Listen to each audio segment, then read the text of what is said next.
Election periods in Uganda have always been characterized by hate and tension.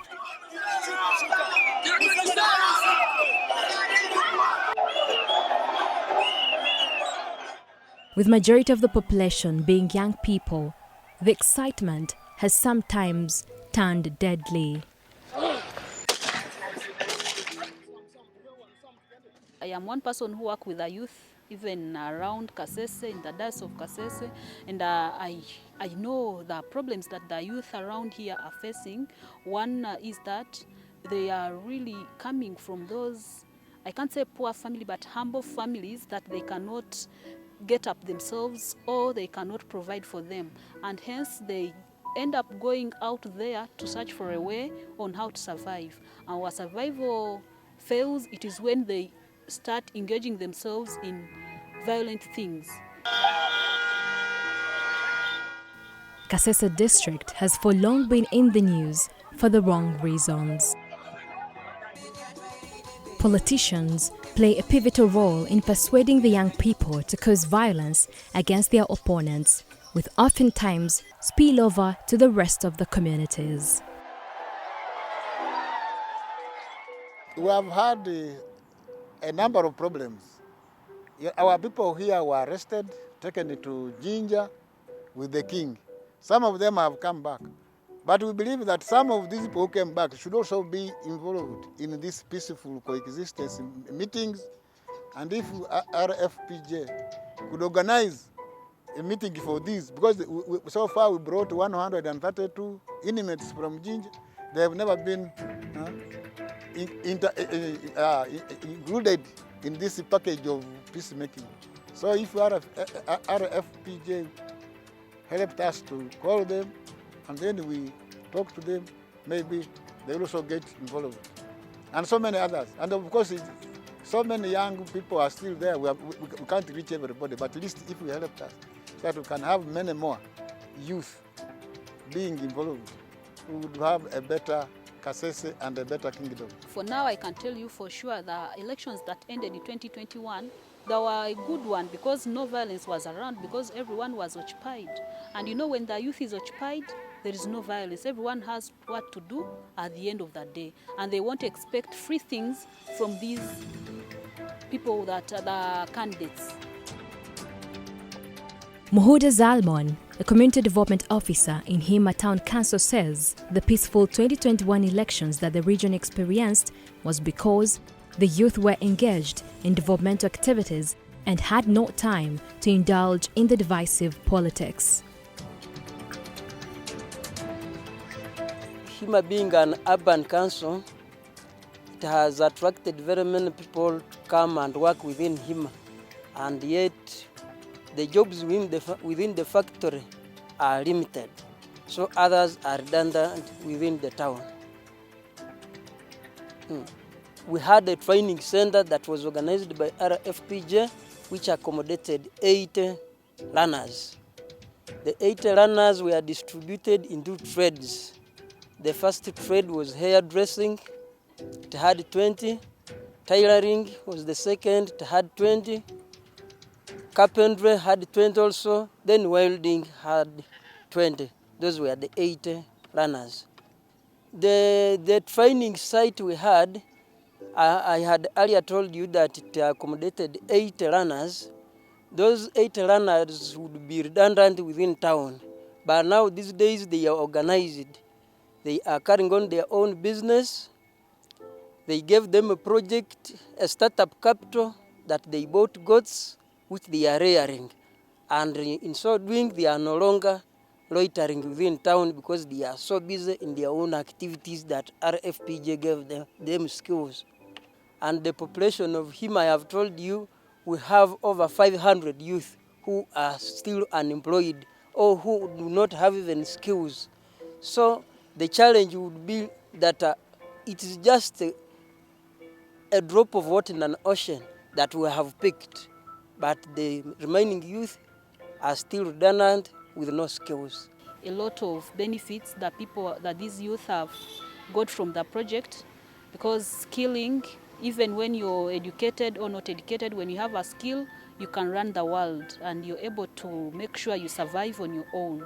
And in addition to that, when they gave them a startup thing or some project to run, it was really a privilege in that if they develop it and use it very well, they can be able to also develop their own skills and buy materials for themselves and start up their own projects. My students, they were very positive about it because some were young mothers, dropouts, and they had lost hope.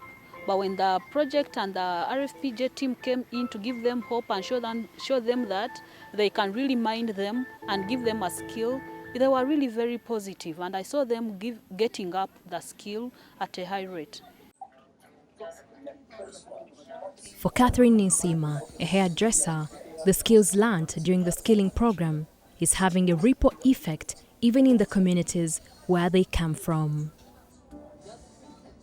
I was told by a friend who was my neighbor, and she was told by a chairman. And when she told me about it, I tried to look for the CDO.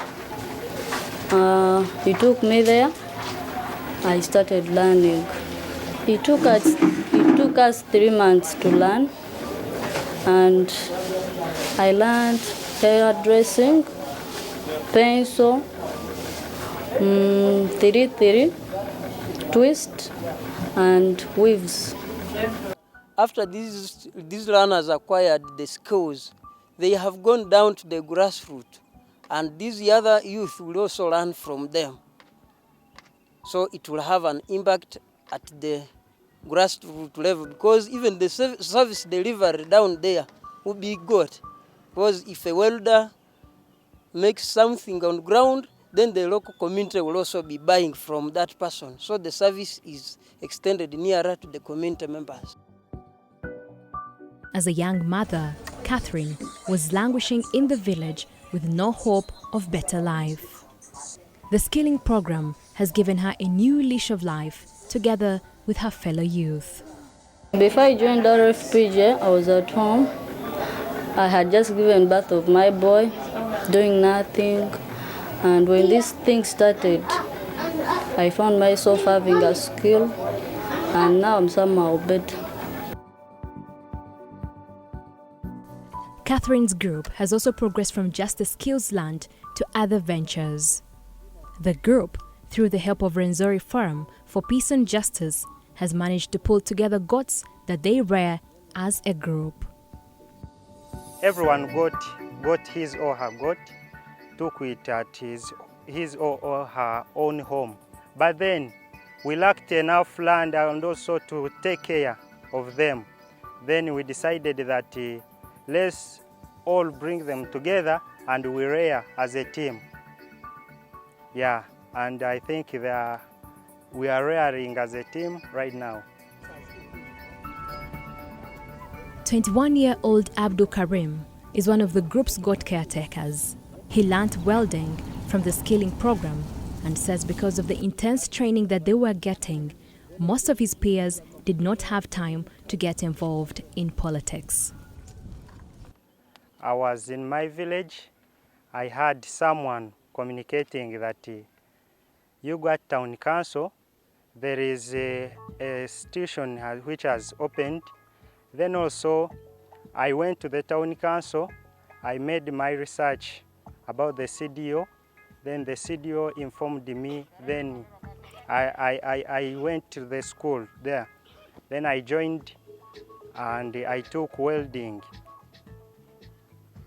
I think if they join like this RFPJ, they will change from being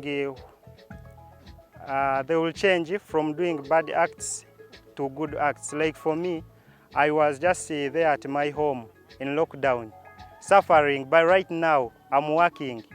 Right now, I'm from field, from working.